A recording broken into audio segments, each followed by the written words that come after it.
نو ستاسو د فاونډیشن ته به زه یو لک روپو اعلان هم وکړم دلته هم زمونږ مشران وروڼه ناست دي، دلته هم زمونږ مشران وروڼه ناست دي. نو زه به دې ټولو ته دا وایم چې پکار دی چې مونږ ټول داسې خلک اپریشیټ کړو او دوی سره منډه وکړو او دوی سره په هر مشکل کې ودرېږو.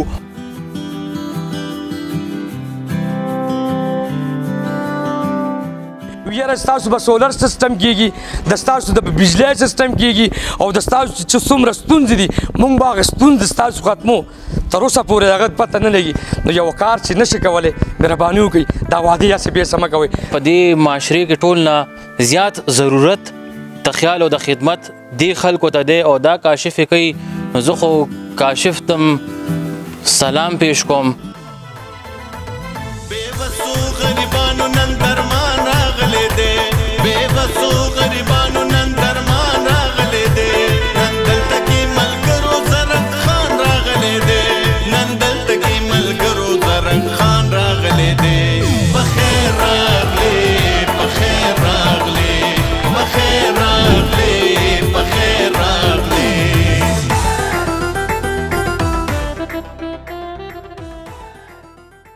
اعوذ باللہ من الشیطان الرجیم بسم اللہ الرحمن الرحیم. شروع په نام د الله چې بخونکو مهربان دی. ګرانو کتونکو ستاسو ورور ستاسو ملګری کاشف علي دا مهال موجود یم کاشف فلفل فاونډیشن کې. کتونکو دا هغه یتیمانان دا هغه بېوسه هغه بېکوره خلک الحمدلله کاشف فلفل فاونډیشن روچت کړي دي او خپل یو مقام ورته ویلی دی. ګرانو کتونکو پښتنو ما ډېر خلک کتلي دي، ډېر سیاستدان مې کتلي دي چې هغې صرف راغلي دي او پروپیجنډې کړي دي او تللي دي. کاشف فلفل فاونډیشن ته راغلي دي او صرف د ماشومانو سره ملو شوي دي او تصویران پکچر وکړي دي او تللي دي. ارباب زرک تاسو ښه پېژنئ، د تعارف محتاج نه دی. الحمدلله دې نه مخکې مونږ ورغلي یو، مونږ سره خپل وس مطابق کومت هم کړی دی او مونږ سره لبیک هم ناره کړی دی. دلته د دې ټسمامر د دې علاقې ټسمامر خراب و، تقریبا 4-5 ورځې زمونږ بجلي نه وه. نو مونږ هم ډېر زیات تکلیف کړو. هغې کې بیا زمونږ څه مشرانو د دې علاقې څه مشرانو هغې پکې وینا هم وکړه. نو الحمدلله ټسمامر هم روړو وی لګولو. یو جهان مننه د ارباب زرک صاحب کومه الله دې تل خوشحاله کامیاب ساتي. نن الان کې دې نه خبر هم نو چې دلته فاونډیشن دی یا څه دي. دلته ډایرکټ ما راوست ما ورته ویل ارباب صاحب دلته ګوره یتیمانان دي، دلته ماته بېوسه دي، دلته ماته غریبانان دي، دلته هغه ځوانان دي چې موږ روټونه راوستي دي، کورونه هم راوستي دي، د هغې علاج دلته جاري دی. دلته هغه خلک دي چې هغه خلک نه مور قبلې نه پلار قبلې نه خپل خپلوان قبلې نه خاندان قبلې، هغه خلکو دلته علاج سټارټ دی. الحمدلله زرک صاحب لبیک ناره کړو او موږ له راغو. زموږ داسې لیډران پکار دي، داسې لیډران نه دي پکار بھائی چې هغه موږ نه وټ واخلي بیا دغه پته نه لګي، د بېوسه په سر هغه وټ واخلي بیا دغه پته نه لګي. بھائی ریکویسټ درله کوم یو سړي ته چې وټ ورکوئ لږ انفارمیشن کوئ، لږ معلومات کوئ، لږ انکوایري کوئ چې هغه د داسې یتیم خیال ساتي که نه، هغه د داسې بېوسه خیال ساتي که نه، هغه د داسې بېکورو خلکو خیال ساتي که نه. زه بیا هم یم دې نه مخکې کاشف فلفل فاونډیشن ته هغه کس به زه نه میشن کوم خو هغه ډیلا کې مونږ ته ویشتي وي یاره ستاسو به سولر سیسټم کېږي، د ستاسو د بجلی سیسټم کېږي او د ستاسو چې څومره ستونزې دي موږ به هغه ستونزې ستاسو ختمو. تر اوسه پورې هغه دغه پته نه لګي. نو یو کار چې نشي کولی مهرباني وکړئ دا وعدې هسې بېسه مه کوئ. یو جهان مننه وي ژوند کې هغه ټایم د کار شي سړی چې د انسانیت په کار شي سړی. زرک صاحب ډېره مینه مننه، خوشحاله اوسئ. کاشف فلفل فاونډیشن ته راغی د یتیمانانو ته او دوی ځوانانو ته څه به یې غواړي. اعوذ بالله من الشیطان الرجیم بسم الله الرحمن الرحیم. ټول ناول خو زه ته کاشف ډېر شکریا ادا کوم چې زه اوس دلته راغلی وم، دوی ته یو پروګرام و هغې له راغلی وم خو دوی ما ته داسې وویل چې داسې زما یو فاونډیشن دی ای کې دا یتیمانان بچي زمونږ داسې زمونږ وروڼه دلته یي او د دې خیال خدمت کېږي. نو ما ورته ویل بلکل زه به درشم او مې ویل چې انشاءالله تعالی زما د وسه څه منډه تړئ اب هم در سره وکړم انشاءالله.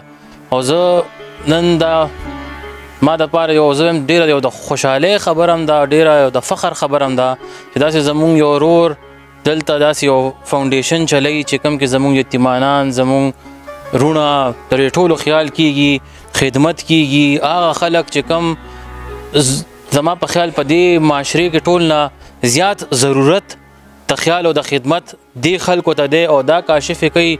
نو زه خو کاشف ته سلام پیش کوم چې داسې یو دومره یو نیک کار شروع کړی دی او دا درته وایم چې زما دلته راتګ ایس تاسو ډیر خلک وایي په ځکه زما ایس سیاسي ایجنډا په دې کې نشته. زه صرف او صرف دې دپاره راغلی یم چې ستاسو زما لایک منډه تړئ او کم او انشاءالله تعالی دا درته وایم چې زه به در سره په هر موقع په هر سخته کې ولاړ یم. څه قسمه منډه تړم وي زه به دا کاشف بھائی سره ډسکس هم کم نورم چې څه وي او په دې موقع په راتګ باندې به زه تاسو ته اوس په دې دا چې اوس زه راغلی یم نو ستاسو د فاونډیشن ته به زه یو د 1,00,000 روپو اعلان هم وکړم دلته.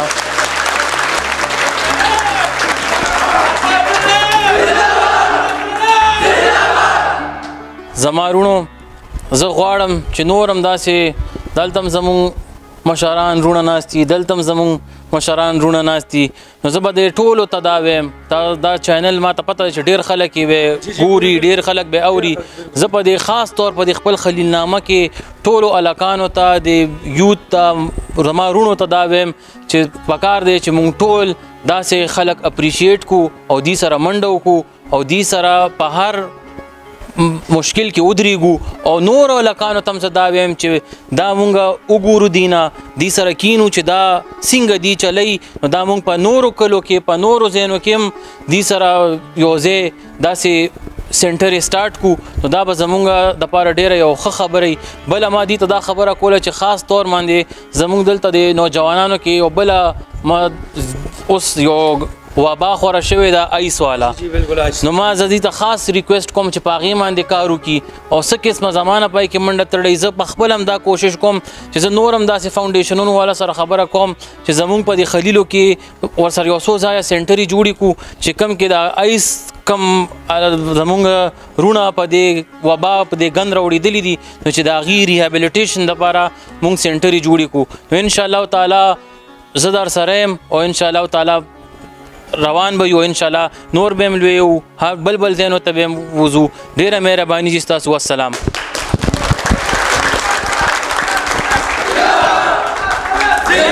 کتونکو اصل کې زموږ د دې ویډیو مقصد هم دا دی چې دا سربراه موږ وټاکو چې هغه د آیسو خلاف هم کار وکړي هر غریب هر یتیم هر بېوس سره هم ودرېږي او د هر چا تپوس پوښتنه هم وکړي.